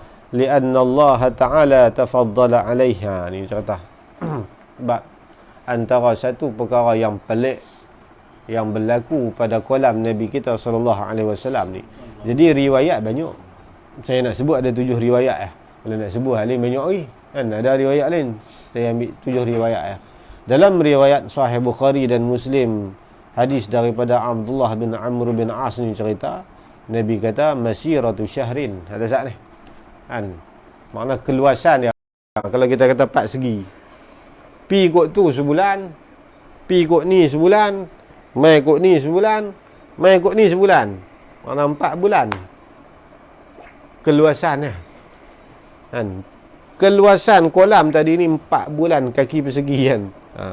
Pi ikut tu sebulan. Nabi kata masiratu syahrin, makna satu sudut sebulan. Satu sudut sebulan. Satu sudut sebulan. Satu sudut sebulan. 4 bulan. 4 bulan perjalanan tu. Makna luih tau tu. Kalau kata kita zaman-zaman dulu ni, kalau ukuran dengan unta sebulan ni 2,500 kilo. Panjang 2,500 kilo, lebar 2,500 kilo, mai ikut ni 2,500 kilo, mai ikut ni 2,500 kilo. Tu kalau sukat dalam riwayat tu. Kan? Besar 2,500 kilo. Pi Johor 800, 900. Balik mai 1,600. Pi pula sekali lagi 2,400. Lebih kurang pi balik pi. Tu baru satu sudut. Luih nak mampu tu. Kan? Dia punya besar, dia punya keluasan dia tu. Itu satu riwayat. Riwayat lain kata ada. Dia punya besar dia tu di antara Sana'a pi ke Madinah. Sana'a pi Madinah, Sana'a daripada Iran ke Madinah keluasan dia. Iran duduk belah mana? Kena tengok peta. Buka peta tengok antara Madinah ke Sana'a. Dia punya satu sudut dia leh tu. Lama kata lebih kurang 2 bulan. Dalam riwayat lain kata, Nabi kata di antara Madinah ke Baitul Maqdis. Punya leh. Jadi banyak riwayat cerita tu. Sebagai riwayat lain, Ibnu Umar kata Nabi sebut antara dia punya keluasan dia tu daripada Kufah ke Hajaril Aswad. Kufah mana? Kufah Hira. Dia punya lueh, nak abang kata lueh sungguh-sungguh sampai tak tu pula. Nabi kata, tu hadis ni cerita ada yang kecil sikit, ada yang besar tu cerita lagu mana? Ni dia kata ni wala tunafi fi zalika, tidak bercanggahlah pada demikian itu riwayat yang banyak tadi ni, lianna Allah Taala tafaddala alaih, kan melimpah kurnia atas nabi kita ni, atas telaga tadi ni, atas nabi bitisaihi, dengan meluas akan telaga tu, syai'an fa syai'an, sedikit demi sedikit. Mana asal dia telaga dia keluasannya sebulan perjalanan. Kemudian umat Nabi duk mai ramai, Allah perbesar. Mana bukan duk besar tu ya. Nah itu maksud dia. Kan lagu mana tengok ni? Fa akhbara sallallahu alaihi wasallam bil masafatil qasirah. Ni sekurang-kurang dia Nabi sebut pada mula dia jarak ataupun keluasan dia ni, iaitu perjalanan yang pendek. Perjalanan yang pendek ni makna tak jauh manalah. Kan? Awalan pada mula, summa akhbara bit tawilah, kemudian Nabi sebut dalam hadis lain kata besar pula. Di situ para ulama menghimpun al-jam'u baina riwayah, mengatakan asal daripada kolam itu memang dah besar. Kemudian Allah perbesar sedikit demi sedikit, akhirnya jarak perjalanan di antara dua bucu dia saja, iaitu di antara Baitul Maqdis ke Madinah. Mana kuih besar. Ini adalah hadis cara ulama himpun hadis. Wa asyara al-Imam an-Nawawi radhiyallahu anhu ila anna al-i'timada ala ma yadullu ala atwaliha masafatun. Dan mengisyarat masafatan oleh Imam Nawawi radhiyallahu anhu ila anna al-i'timad, kepada bahwasanya yang dipegang ala ma yadullu, di atas hadis yang menunjuk atas sepanjang-panjang masafah, ay masafatun tawilah. Dan dia kata kita pegang di atas pendapat yang mengatakan yang paling luas sekali haud Nabi ni, iaitu masafatun tawilah, satu perjalanan yang cukup panjang, iaitu di antara Madinah ke Baitul Maqdis. Maka keluasan kolam Nabi seluas tu lah. Pi ikut tu 2,500 kilo lah. Pi ikut ni 2,500 kilo. Pi ikut ni 2,500 kilo. Pi ikut ni 2,500 kilo. Keluasan dia tu. Kalau dalam hitungan keluasan ni kita nak kena ambil ke mana? panjang kali lebar kali dalam kan. Dalam tak tahu dalam lah. Kalau luas permukaan dia pun 2,500 kali 2,500. Luas permukaan. Kalau ayak dalam tak tahu. Kolam tak abang dalam mana. Cuma dia abang luas saja. Kali tengok 2,500 kali 2,500. Berapa permukaan dia? 6,250,000 kilometer keluasan dia. Itulah. Lebih kurang lah hak tepatnya kita wallahu alam lah.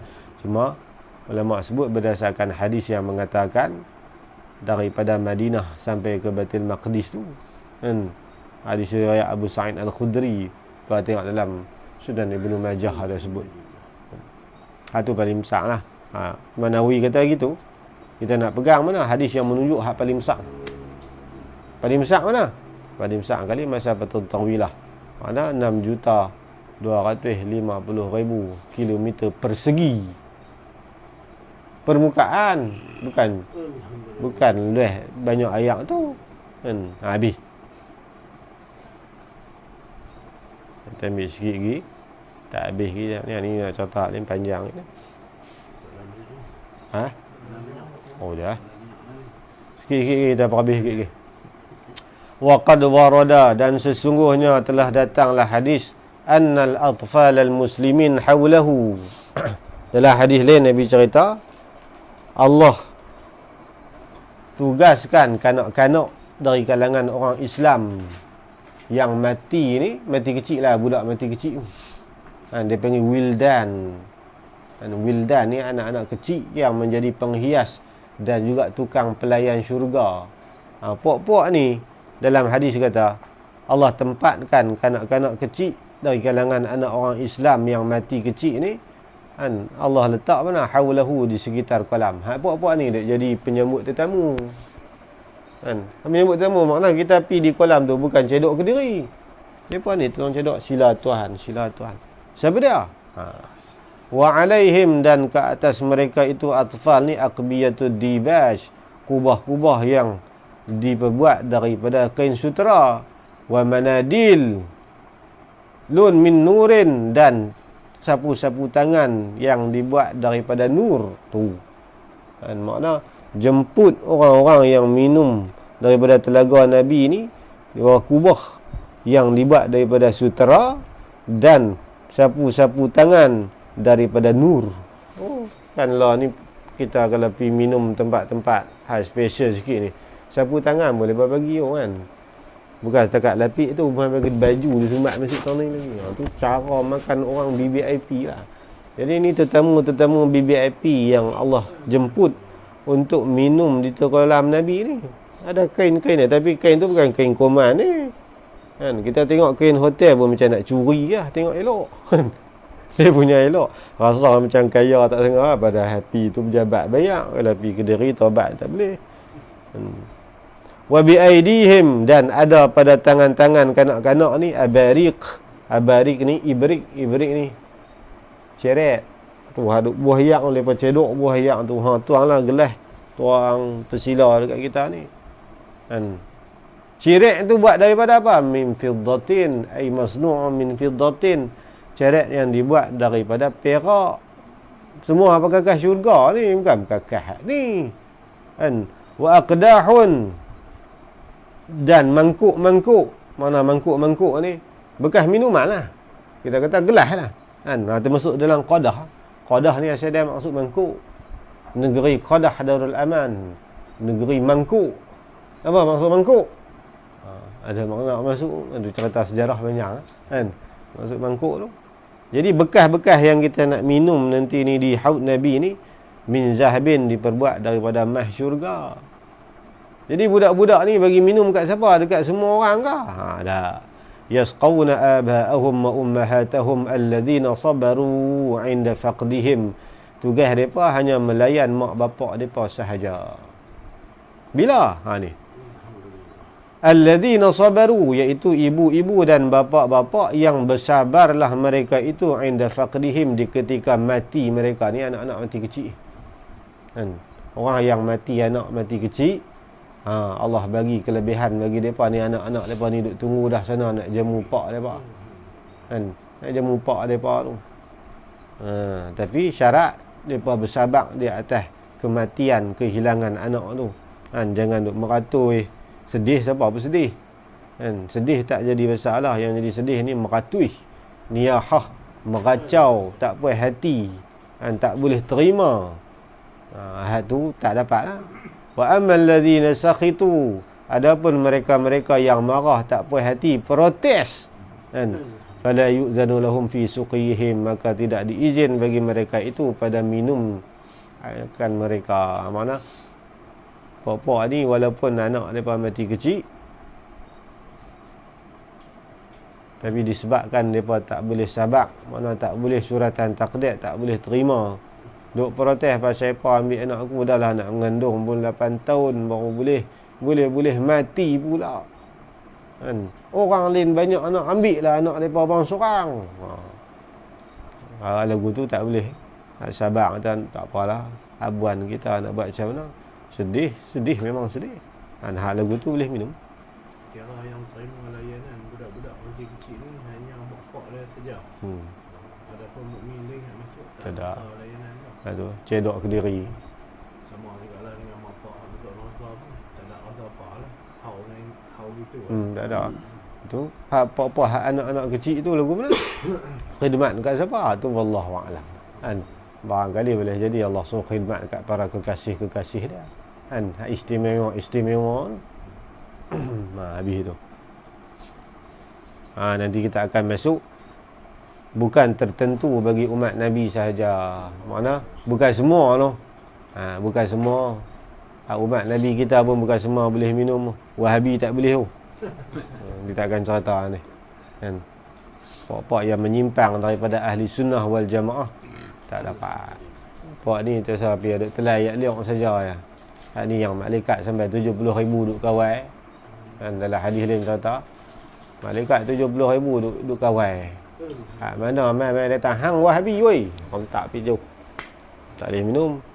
Bukan boleh selapak amai pula. Ni dia akan cerita ke depan ni. Orang yang terkeluar daripada ahli sunnah wal jamaah, orang yang suka buat maksiat depan-depan orang, nak tunjuk kata dia megah. Orang tak boleh buat apa kat dia. Pi sana muka hang tak boleh minum woi. Ini cerita ni ahli-ahli bid'ah. Macam-macam ni.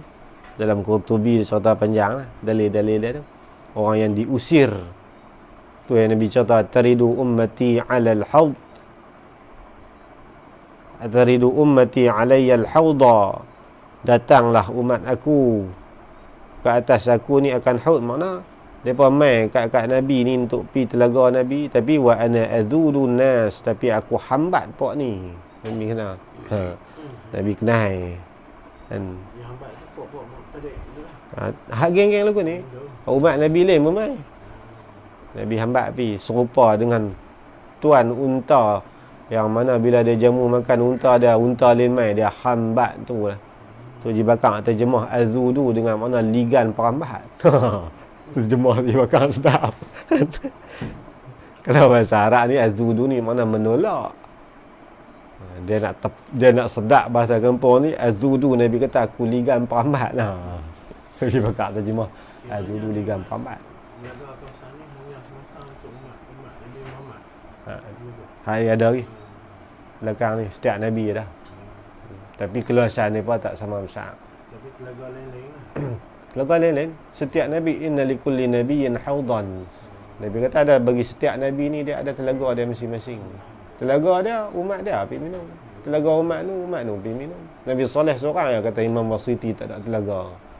Lepas tu, dia bagi minum umat dia tak mana? Nanti kita cerita. Dia kata Nabi ramai pokok yang main nak damping di telaga tu, dia kata pokok Nabi lain, maksudnya pokok mubtadi'. Pokok mubtadi' tu khusus dia. Nabi tak bagi. Tu hantar pula malaikat. Kan 70,000 jaga. Orang lain. Dia akan cerita belakang lah. Haud Nabi ni ada dua. Satu haud lepas mengikut kubur, satu haud selepas daripada meniti titian sirat. Ni tak akan cerita lah. Hak mana kena hambat, hak mana tak kena hambat. Dia panjang cerita ni. Ha? Pasal apa? Dua haud tu. Dua haud tu kita jawab minggu malam lusa. Ada tak habis ke macam ni? Tak, yang Mu'tazilah tu daripada zaman bila yang ada? Mu'tazilah ni zaman Hasan al-Basri, tabi'in. Alhamdulillah. Ali al-Jubai.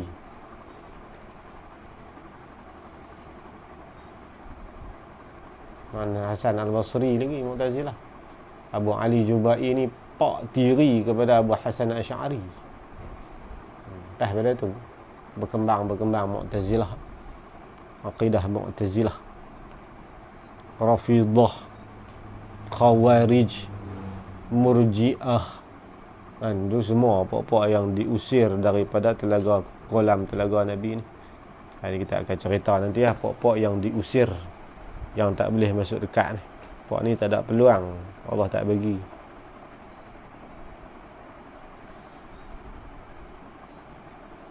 Itu penting akidah ataupun atas jalanan ahli sunnah wal jamaah. Jadi kita akan ceritalah dua telaga Nabi. Abu Hasan Asy'ari, Abu Ali Jubai. Pak tiri nikah dengan mak Abu Hasan. Abu Hasan tu ikut Mu'tazilah 30 tahun. Akhirnya dia berdebat. Dalam matan Jawharah kata alam yarau iblamahul atfala. Itu antara soalan Imam Abu Hasan Asy'ari yang pak tiri dia tak boleh jawab. Pada tu dia taubat, buang jubah dia. Aku bertaubat dan aku buang pahaman Mu'tazilah sebagaimana aku membuang jubah ini dari tubuhku. Itu Imam Abu Hasan malah mempertahankan asil sunnah wal jamaah. Jadi kita akan cerita ni lah dua telaga tu.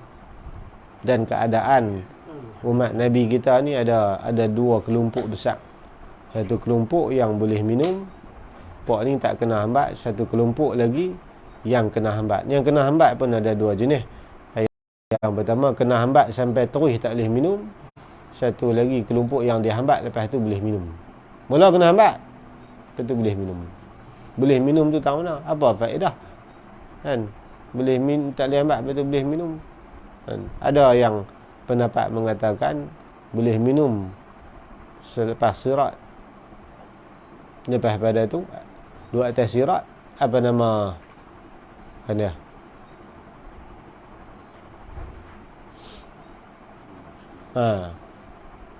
Qabla sirat. Orang yang minum sebelum naik titiang sirat, tapi akhirnya walaupun dia boleh minum, jatuh dalam neraka apa dah? Boleh minum tapi duduk atas titiang sirat, akhir dosa dia banyak, kait dia jatuh pergi dalam neraka. Apa faedah dia minum tu? Ini ada faedah dia. Ini ulama sebut dalam kitab Mirqatus Su'ud, Syekh Nawawi Banten ada kan. Kita ambil lah sebahagian sikit dia punya syarahan daripada para ulama. Nanti insya-Allah kita akan ceritalah malam lusa ni kita masuk wa'lam anna wurud al-hawdi laysa 'aman li jami'il ummati bal huwa khassan biman tamassaka bi syari'atihi. Bukan bila sebut kata umat Nabi semua boleh dah. Kan orang tertentu sahaja yang boleh. Lagu mana ni kita akan masuk. Sebab budak orang kecil ni sebahagian ulama mengatakan hanya apa jadi penyebab tetamu di Telaga Kausar saja. Di syurga. Di syurga nanti dia jadi wildan. Selepas habis dia menyambut tetamu-tetamu masuk syurga, adakah mereka berkekalan dalam keadaan budak-budak? Macam ulama kata ada Allah perbesar dia macam kita juga. Lepas pada tu sang. Bagi setara semua. Setara semua. Tapi salah satunya itulah penyambut tetamu lah. Di Telaga Kausar. Mereka jadi penyambut tetamu dalam syurga. Generasi yang boleh minum apa nanti kita akan cerita. Dan sahabat tanya, ya Rasulullah, siapa hak mula-mula boleh minum ni? Nabi cerita. Dengar Nabi cerita tu Sayyidina Abu Bakar teriak. Dia kata dia tak ada peluang.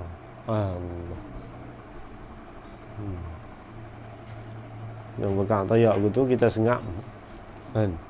Kita boleh kot. Kita akan cerita nantilah. Sambungan wa'lam nanti ni.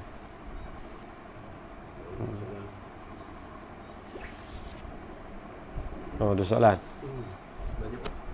Hah? Oh, tu dia. Soalnya dia tanya perigi selepas cucian surat tu perigi yang mana pula Ustaz? Sebab dalam kitab ni kata kolam tu selepas bila bangun daripada azab kubur.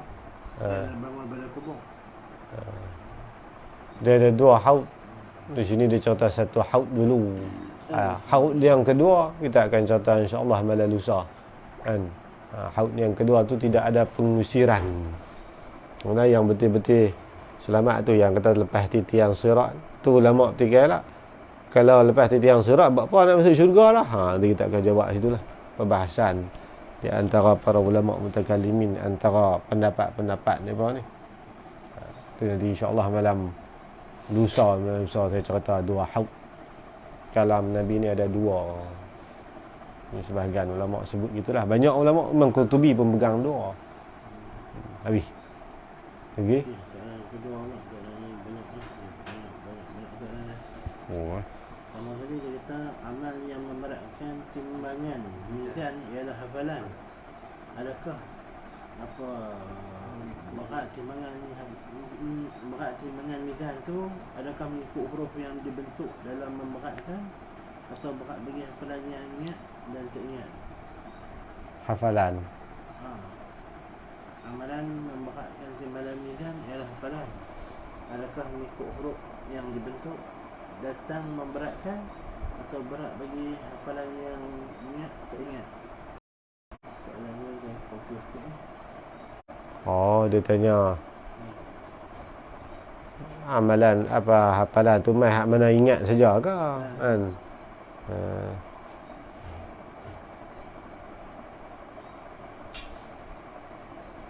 Dia ikut ingatan kita. Jadi dia dalam bab hafalan Quran contohlah. Dan dalam bab hafalan Quran ini sebab tu pendapat yang kuat mengatakan orang yang lupa Quran walaupun satu huruf ni haram dosa. Khususnya mazhab Syafi'i kan. Kalau mazhab lain ada kelonggaran sikit tapi paling ketat mazhab Syafi'i. Mazhab Syafi'i ni orang hafal Quran siapa lupa satu huruf hukum dia berdosa. Jadi berat amalan berdasarkan hafalan ini mengikut apa yang kita ingat. Tu nak jadi ni kan, nak jadi apa nama pemberat amalan kita, lagi kita hafal lagi banyak lagi berat amalan kita. Tok guru setengah tok guru apa nama Panjang Izzuddin kata kalau boleh hafal lah Quran tu takat mana boleh bagi isi Quran banyak dalam diri kita tu kan. Itu dia Al-Quran ni yang nak jaga. Dia bukan boleh hafal-hafal lepas tu dapat habis tu biar api dah tak mengulang lah. Mudarat dia pun mesak takut masuk dalam ruba lil qari'i yaqra'ul Quran wal Quran yal'anuh tu kan. Itu di antara dia ulama tafsir orang yang dilaknat Quran orang yang hafal Quran kemudian lupa Quran. Berat dia punya dosa dia. Jadi kalau kita kata hafal semua lepas tu lupa ingat setengah saja setengah tu kan. Jadi apa nama pemberat amalan kita tu kita jadi tak semua. Kalau biasa hafal kita hafal apa nama banyak orang hafal Quran tapi lalah sekali tengah Quran pun tak ingat kan. Dosa tu dia tak jadi timbangan amalan dia nanti. Habis soalan ni Soalan kedua tu jawab kan. Mati dimatikan selepas masuk syurga atau sebelum amalan dikira? Mati dimatikan selepas masuk syurga atau sebelum amalan dikira? Semasa nak ditimbang amalan. Masa tu Allah perintahkan supaya dihadirkan mati itu dan disembelih di situ. Ada dalam kitab Qurtubi sebut kan waktu nak apa nama nak ditimbang amalan tu di situlah dirupakan mati itu dengan kibah dan disembelihkan. Mana selepas daripada tu tidak ada lagi berlaku kematian. Dalam Qurtubi Tazkirah fi Ahwalil Mauta wa Umuril Akhirah kata hampir-hampir didirikan mizan timbangan, maka pada masa itulah Allah perintahkan dia punya mati itu disembelih di situlah. Dalam ni ada dalam cerita malam belum ni. Kerana lepas sembelih tu hidup sekali. Hidup teri tu masa tu orang kafir berasa takut sungguh-sungguh, sebab dia kata mati sudah dihapuskan. Maksud orang-orang yang hidup pada masa tu tidak akan lagi mati. Dia waktu tu nak naik mizan tu. Tak mana, tak ada cerita malam tu. Cerita-cerita hal lain.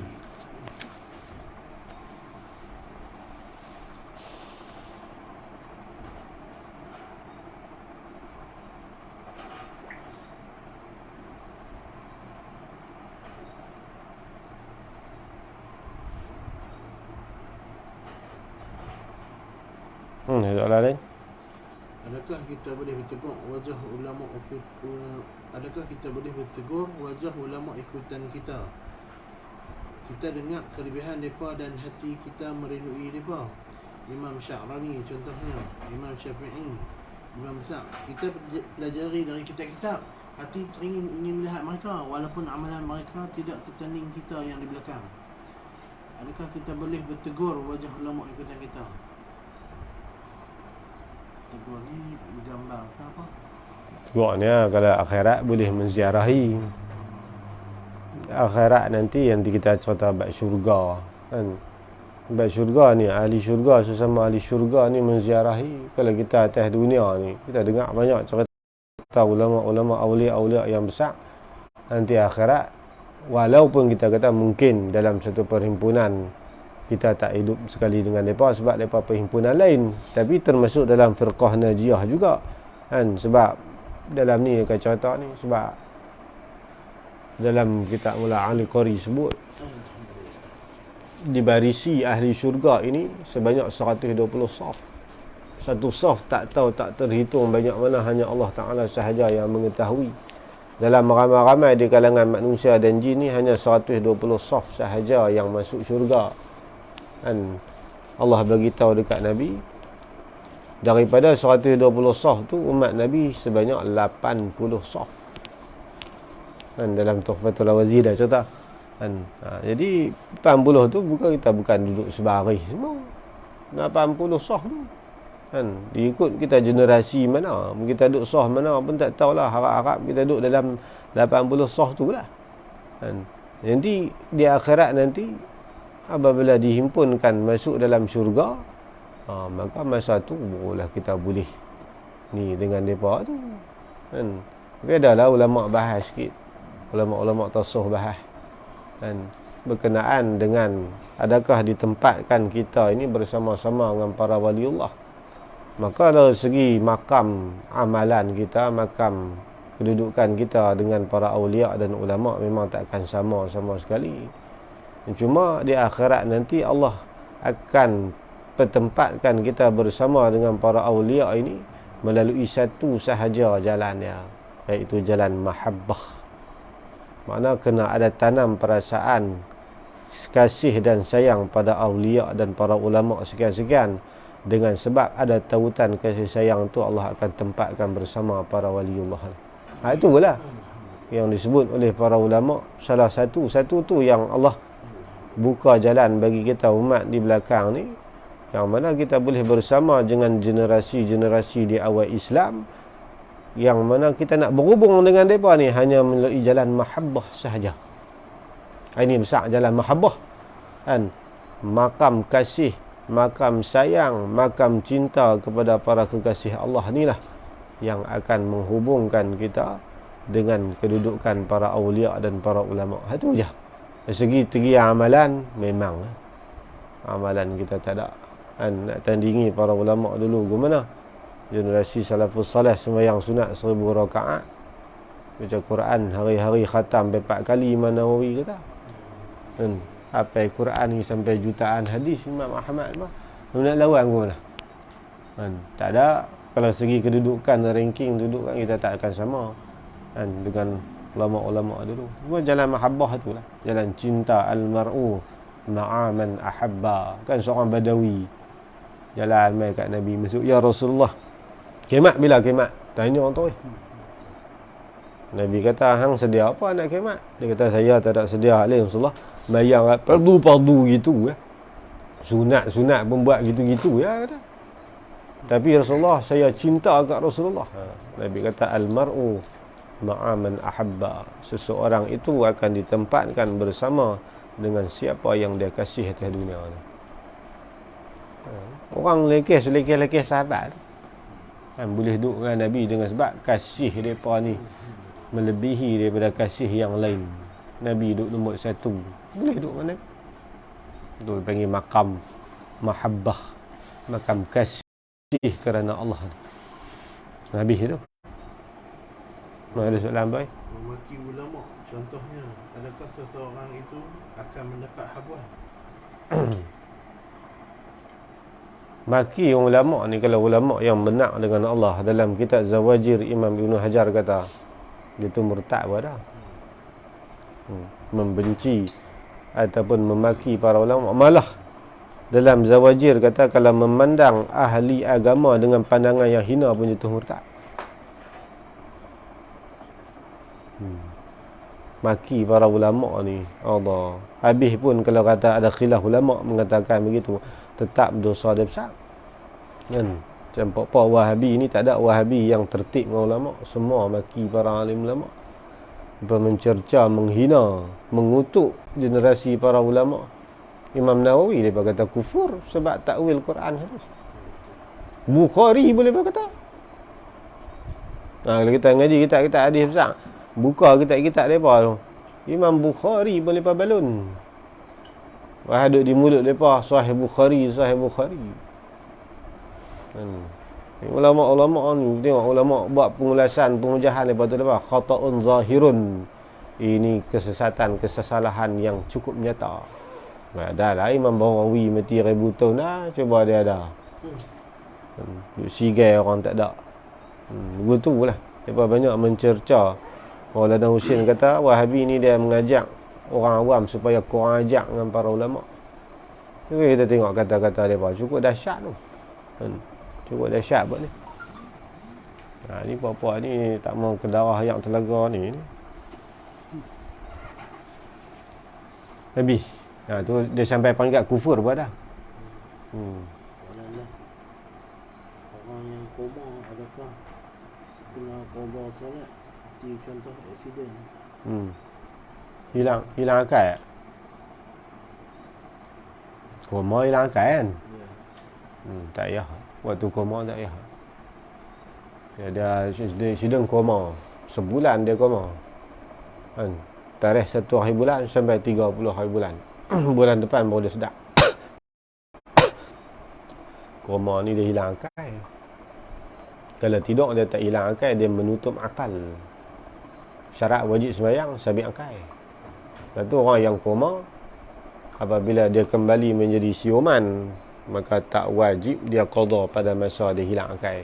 Bandingan dia macam orang gila. Orang yang gila ni, dia ada gila yang pasien gila elok sat. Lepas tu dia jadi gila. Mai ada masa dia jadi gila. Lepas tu masa dia jadi elok. Kan orang Kedah kata tenggelam timbui. Waktu dia gila, puasa sembahyang tak wajib. Yang wajib sewaktu dia siuman sahaja. Murtad sebelum koma. Murtad sebelum koma, maksiat.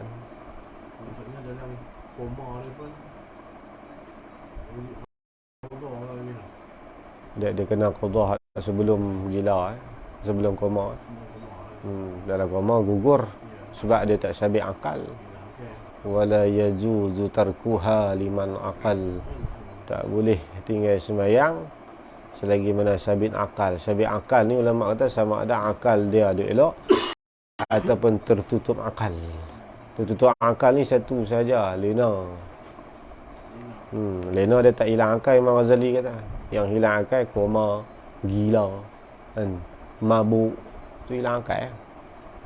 Mabuk tengok tak kan, cerita dalam kitab fiqh. Kalau dia murtad sebelum daripada dia gila, jadi maksiat kan, belum tu habislah kan, peluang dia nak kembali pada Islam tak ada sama-sama. Sama. Dia sabi akal. Nak jadi mukallaf kan. Dia kena berhimpun 5 syarat. Islam, aqil, balik. Aqil ni tak cukup akal, tak cukup, tak jadi, tak lekat wajib lah, tak lekat wajib. Habis.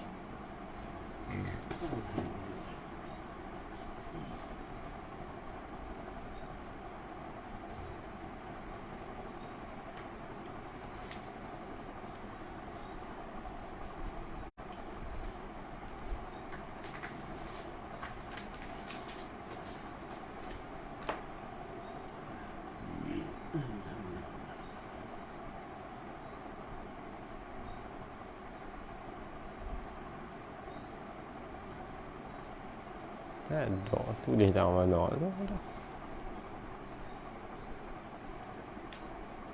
Tak tengok ni.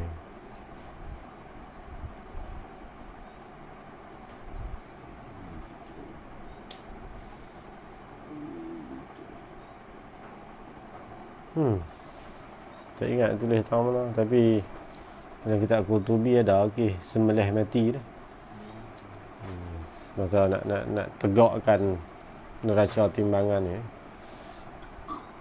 Habis. Pada habis soalan. Wallahu alam. Masalah dua haud nanti kita akan cerita depan ni sikit. Bismillahirrahmanirrahim. Alhamdulillahirabbil alamin wassalatu wassalamu ala asyrafil mursalin wa ala alihi wa sahbihi ajma'in. Allahumma fa'na bima 'allamtana wa 'allimna ma yanfa'una warzuqna 'ilman yanfa'una wa zidna 'ilma. Alhamdulillahi 'ala kulli hal wa na'udzu bika min hali al-nar. Allahumma inna na'udzu bika min 'ilmin la yanfa' wa min qalbin la yakhsha' wa min 'amalin la yurfa' min du'a'in la yusma'. نعوذ بك من هؤلاء الأربع وصلى الله على سيدنا محمد وعلى آله وصحبه وبارك وسلم. الحمد لله رب العالمين. تقبل الله منكم. تقبل يا كريم.